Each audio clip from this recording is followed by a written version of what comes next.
Yeah, definitely. I would definitely consider that. And, again, I think, it's a physical sport, and just the perspective I have on that is, you never know kind of when, that moment is, just because it's a contact sport and there's a lot of training that goes into it. And again, it has to be 100% commitment from myself to keep doing it. So, been very fortunate, like I said, over the years. Look at that guy. That guy's 43 years old. Brandon, are you buying that Tom Brady can play to 45 and beyond? You know this game. Absolutely. Why not, Jenna? He's 43 now and still playing at a high level. And a lot of people around the league think he's playing better this year than he did 5 years ago. So absolutely. Let me give you a few reasons why. Number one, toughness in the position. Let's start there with the position. This is the quarterback position. This isn't the running back position. If this was any other position on the field, we may not be having this conversation. He's protected. The second one is toughness. Look at Eli Manning and Peyton Manning towards the end of their career. They didn't want to get hit. They were getting that ball out quick. If the guy wasn't open in their first read, that ball was coming out. They were going dive in the dirt. Not this guy. This guy, he obviously nobody really wants to get hit, but he's sitting in the pocket waiting for Mike Evans, waiting for Antonio Brown, waiting for Gronk to get down the field to let the ball go, and getting smacked in the mouth. And the last thing is the things that you guys don't see. And Jenna, you would appreciate this because you embrace the lifestyle of an athlete. You embrace the health and wellness lifestyle. Training. Training is so much more advanced today. Modern athlete, modern science, modern technology. There's so much things that we can do now as athletes that they couldn't do in the early 2000s or the 90s and certainly not the 80s. So training is so much better. Neuromuscular system, the muscular system, making sure everything's turned on. You see this with LeBron James in basketball. Fuel. 70% of the results you're going to get is how you eat. Look at the guy's face. He's so lean, so trim, so freaking good looking. And it's because of how he's eating and what he's putting in his body. Macronutrients, micronutrients matter, supplementation matter, mental fitness. You got to be able, as a professional athlete, lean on both ends of the spectrum. Whether you're dealing with impairment, anxiety, depression, or whatever that is, but also high performance. Like, how do I get the most out of my body? How do I optimize my health and my performance? Recovery, sleep. Nick, you get on this guy all the time about his sleep, but guess what? That's the reason why he's going to play until he's 45, and the team around him. You think about Alex Guerrero.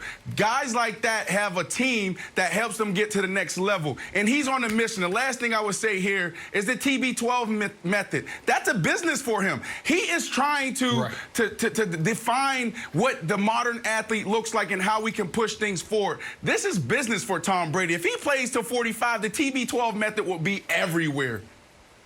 Well, so that's why he had always said he wanted to play until he was 45, which would take you through the end of next season. He was very clear about that. And it wasn't just that he wanted to keep competing and winning. It was he does have a business associated with him being the best and the preeminent spokesperson for it. But with how he's played this year, he now is potentially considering pushing that horizon even past, his current contract with the Bucks. And so I want to take everyone on a quick kind of history lesson, because if you'd have asked me this any time in the last couple of years, I would have said absolutely not. But this year has rewritten it somewhat. In 2016, Tom Brady in the Super Bowl executes the greatest comeback in Super Bowl history.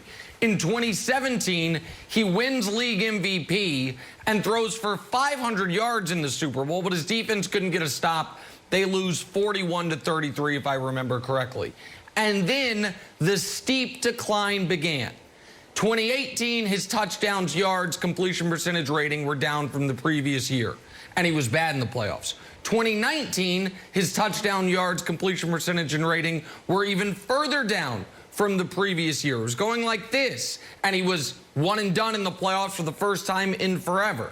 And then in 2020, everything's back up to 2017 levels. He has 40 touchdowns, 4,600 yards, 102 rating, 66 completion percentage, all the highest he's had in the last 4 seasons. And so Wildes, if the trajectory continued, then it would have been very clear that, no, this is the end of the road, and we saw it coming over the last few years.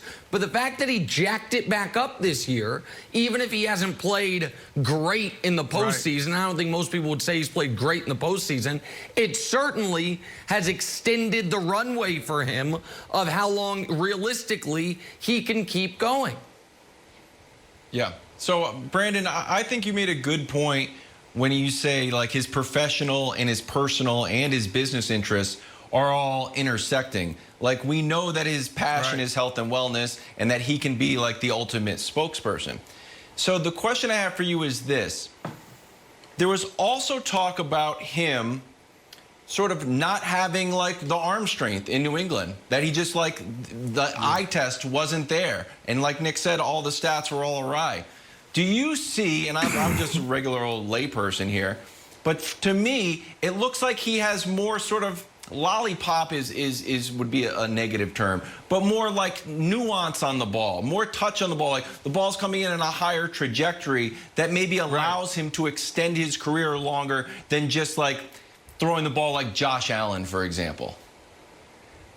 Yeah, that's the myth when it comes to the quarterback position. We always think about guys like Mahomes and Aaron Rodgers, Josh Allen. They have to have this super live arm. That's not the case. Look at LeBron James in basketball. LeBron James is becoming just a deadly three-point shooter right now. He's evolving. He's taking his game to a whole nother level. So it's the same thing with the quarterback. You don't have to have this live arm, but what you need to have is the wherewithal to be able to lead your team in key moments, and then also that touch. And that's what you're seeing with Tom Brady. The game is slow. It's slower than anybody else on the field, and he can pick and choose in his timing where he wants to go with the ball. So as long as he's ahead of the defense, the defensive coordinators and the quarterbacks, he will always be a guy that can play in the league. So it's not always about the live arm, Nick.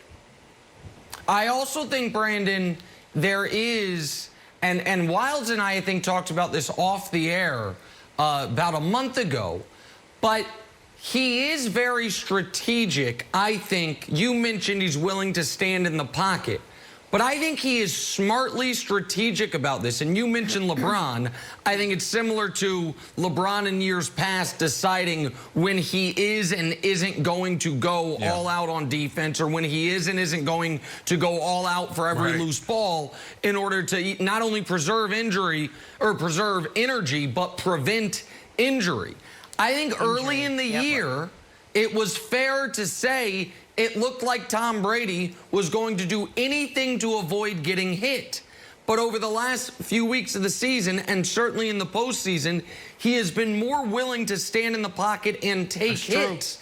And I think he deserves the benefit of the doubt to say he knows my season's going to be defined by January, so I might give up a few completions in order to preserve my health throughout the course of the season. That's a savvy veteran adjustment that could make early in the year, as it did for me, him look far worse than he was actually going to look at the end of the year when he was willing to stand in the pocket and take those hits because he's so close to the finish line. So I think that's part of this as well.